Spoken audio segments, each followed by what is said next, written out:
Here we have a pair of guitar pots. This was originally a set of volume and tone pots. A fairly simple bit of maintenance you can carry out with pots is using a bit of contact cleaner, just keep them in a good working condition. There isn't a lot else you can do maintenance wise.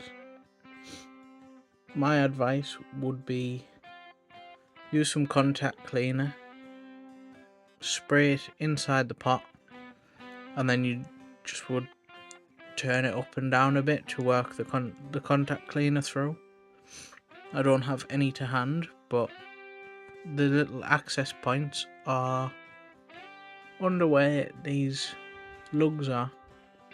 There's a quite an open access point here, and the same on this pot, and pretty much any pot on the market, it will always be where these lugs are.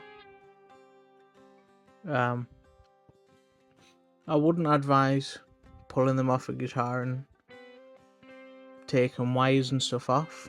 Just leave them on your guitar, open the control cavity if it has one, or lift off the pick guard. The last piece of regular maintenance I would recommend, if nothing else, would be simply polishing the frets and oiling the fretboard. Dirty frets can have a negative impact on your playing, but also in the long run, a build-up of dirt and grime can damage the wood, even causing it to splinter, which isn't always the easiest or cheapest repair job. But if nothing else, it's always nice to have a look at some shiny frets and a nice freshly oiled fretboard. So my usual method is some fret guards. These just sit over the frets and protect the fretboard. This is a micro mesh.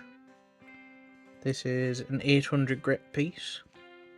Simply hold the guard in place and rub over the fret, and it doesn't take long to start cleaning off some of the build-up of gunk. In the light, that fret now has a shine which some of the other frets don't have. Now I have two different size fret guards, because once you start getting past the 12th fret, the bigger guard starts to get to a point of taking up quite a large space, and especially right down towards the bottom there isn't much space for fitting the guard, where the smaller guard fits nicer. It's a little bit easier, more comfortable to hold. And again, just scrubbing the frets with a bit micro mesh, taking off that nasty gunk, makes them a lot smoother to feel and play, and just nicer to look at.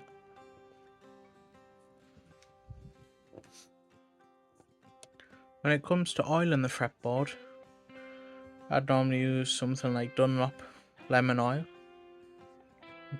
Many different options out there. A lot of it's down to preference. Occasionally it does depend on the type of wood the fretboard's made out of.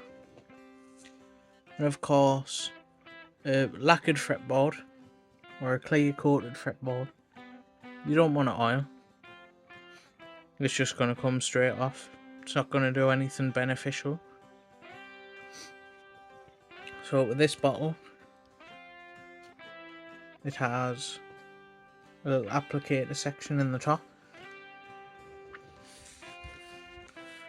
So with this, it's just press onto the fret and rub the lemon oil in.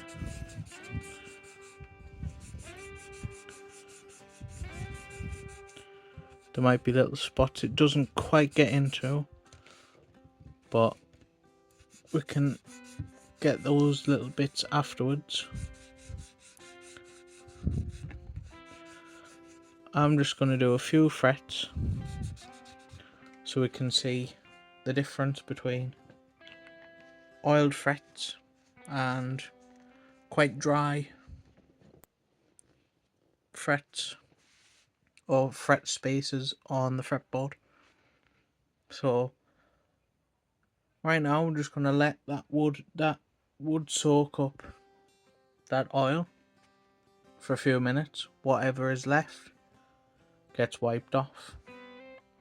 So now I've give that lemon oil a little chance to soak in, let the wood soak up what it needs. I'm just going to come back with some tissue or kitchen roll, just wipe off the excess.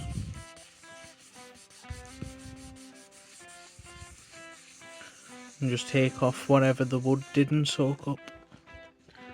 But there's a very clear difference between the wood which has soaked up that fretboard oil and some very dry wood.